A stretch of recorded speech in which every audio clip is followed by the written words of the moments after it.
Curran, how do you think Mr. Robert Kraft is feeling about his team today on his 82nd birthday? It was shocking to me when I read the teas before, and he was 77 the last time they won a playoff game, not a Super Bowl, a playoff game. Mm-hmm.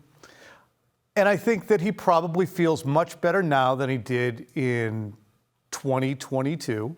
Probably better now than he did in 2021. I think there's some structure. I think he has a young quarterback that he believes in. I think that he looks at his roster and the team and says, well, we've had better drafts in the last few years. I think he's probably more encouraged than he's been since the black armband days of 2020 when Tom Brady had gone elsewhere, and the black armband days of 2021 when he went elsewhere and won the friggin' Super Bowl. So those two things combined, I think probably Robert Kraft is more upbeat at 82 than he's been in a couple years. I think he'd be cautiously optimistic, Giles, right? Just optimistic in general. I think he should be optimistic. I mean, but that's also based on what happened last year. So, you just start to look around, and they had Bill O'Brien, and it feels like everyone's starting to get on the same page here. And I think you look at things are trending in the right direction. I don't think he's sitting around believing that they're going to win the Super Bowl, but I think he's probably optimistic that it's moving in the right direction. Yeah, Tomase, do you think he's content? Like, listen, I have 6 Super Bowls. That's more than any owner, right?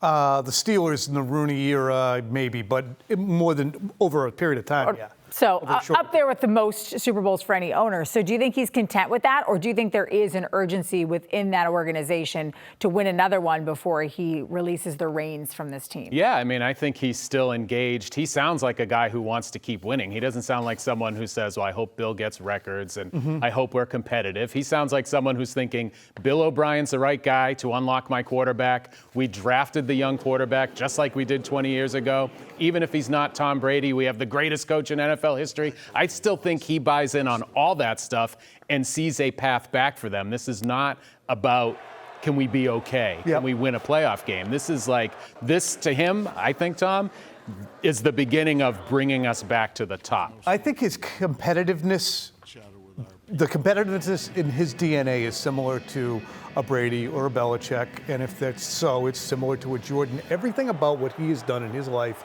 has been competitive. And now I think there's competitiveness certainly I think with his head coach.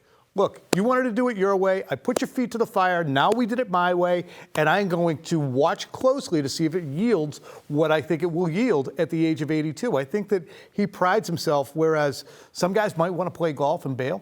He's out, he's meeting people, he's involved, he's talking to rappers, he's at every event he could possibly be at.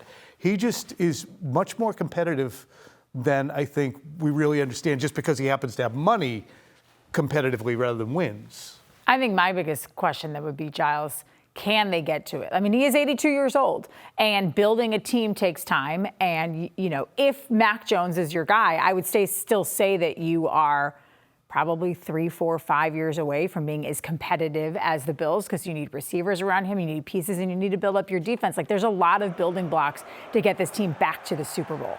The NFL, though, is weird in that it can change pretty quickly. So I think that more than anything, he's just looking at them to improve this year, optimistic that they can potentially win a playoff game. I don't necessarily know that I see it the same way, but I think he's also going to like the relevance that comes with that. You just outlined all the number of things that he's involved with, and it's not just football, but, relationships with celebrities, everything else. So I don't know that the Patriots are necessarily as relevant nationally as they have been the last few years, but they're becoming more relevant around here, it feels like, this year than last year. Last year they were relevant for the wrong reasons, it seems. So if he's still doing all of those things, how much longer do you think he runs the day-to-day operations? And I know it's probably split now between him and Jonathan, but he is still the face of this franchise, and he's 82 years old. I think he will be the face of the franchise and one of those going into work until he's in his 90s guys, God willing. I enjoy the guy. I think he's been great for the region. I've enjoyed my time with him, time I've spent with him.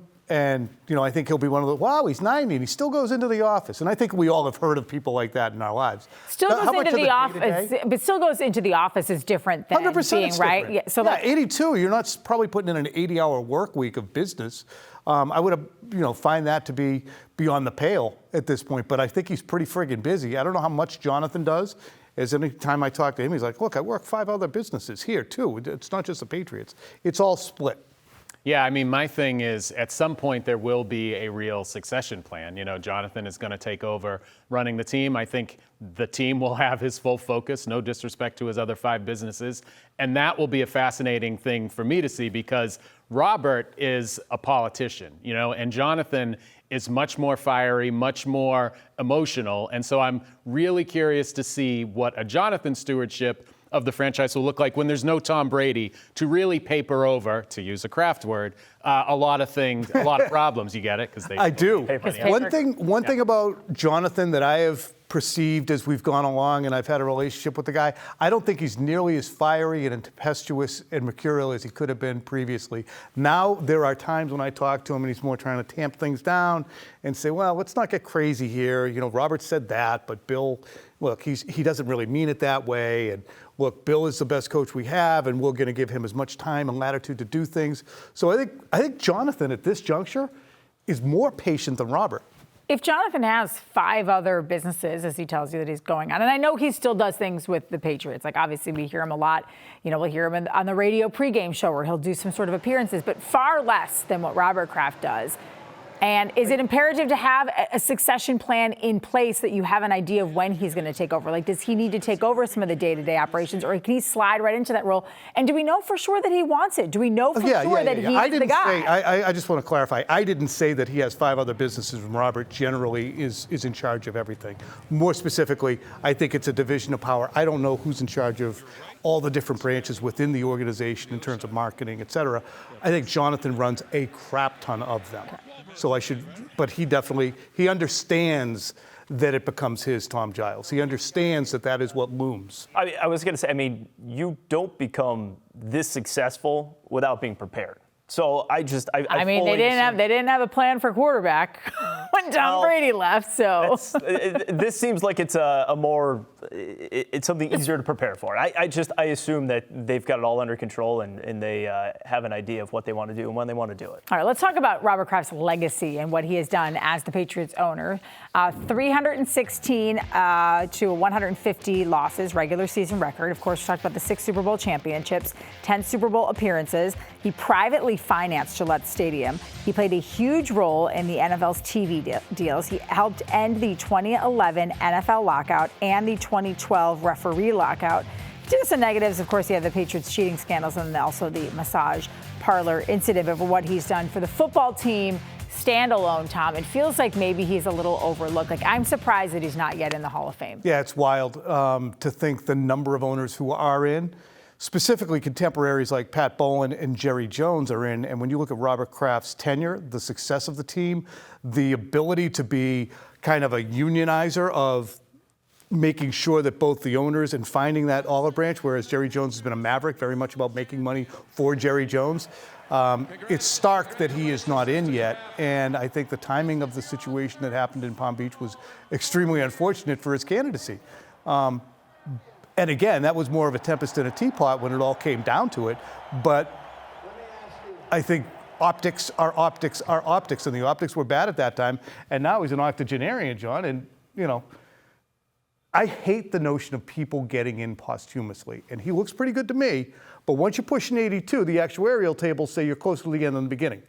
Yeah, I mean, to me, he should be in. Like, it's such an old boys club anyway, the ownership in the NFL, more than any other sport. It's why we have to see them in their box during every single game, which is kind of absurd. But, you know, that's how the NFL works. Kraft is such a charter member of that club in this generation of the NFL that we're talking about, the last 20 years. The fact that he wouldn't be in, I think you're right. I think it's the Patriots have had some untoward things happen, and certainly what you mentioned in Palm Beach did not help. But at this point, I think enough time has passed that if Jerry Jones is in, Bob Kraft has to be in. I just like he should probably be in with half as many Super Bowls. Like, if you just look at that resume, there's enough there to put him in already. And the one thing that wasn't on that resume, and I know people feel differently about this, but the way I see it, he kept the Brady Belichick thing together longer than probably most owners would have been able to. So people can talk about the end and you know how it all transpired and Tom Brady leaving to win a Super Bowl somewhere else. I think that they won 6 because he was able to hold that thing together. I also look around and think, like, NFL, really, you're gonna finger wag about what happened? I mean, the NFL with their concussion scandals and the Ray Rice incidents and all the things that you've glossed over and looked over and what this guy has accomplished. And listen, I do not like what happened in Florida for myriad reasons, but that in and of itself should not keep him out of the Hall of Fame, because what he has done for a franchise and a city and in the entire NFL, to me, it's about what he did in the NFL, not what he did away from it. And again, if you want to just look at owners, it's not like Jerry Jones has been a saint and he yet is in the Hall of Fame. It just feels like he's not getting his due. He does get his due though in Boston, right? Like nobody thinks John Henry. You think John Henry is? No, I think philanthropically the things that he's done, and I think that, look, I joke. I sometimes have been guilty of imitating Robert Kraft. I've never heard that. I have. No. I have. But I think that he is underrated and underappreciated here for what he actually has done, because I think that first decade that he was an owner, whether it was the Globe and Dan Shaughnessy or WEEI, he was really very much swimming upstream with public perception about him. And I still think that colors some people's opinions of him. I think he is underappreciated. I think he's the greatest owner in Boston sports history. I think the only person you could maybe even contend was Walter Brown, and the NBA was a minor league, organization in sport when he was the owner. So I guess the only counterpoint is, how much did Brady make him? We were talking about Brady made Belichick. Did Brady make Kraft's ownership? We've certainly heard a very different tone out of Kraft the last couple of years. It's been a lot more, I don't want to say panicked, but there's been some urgency.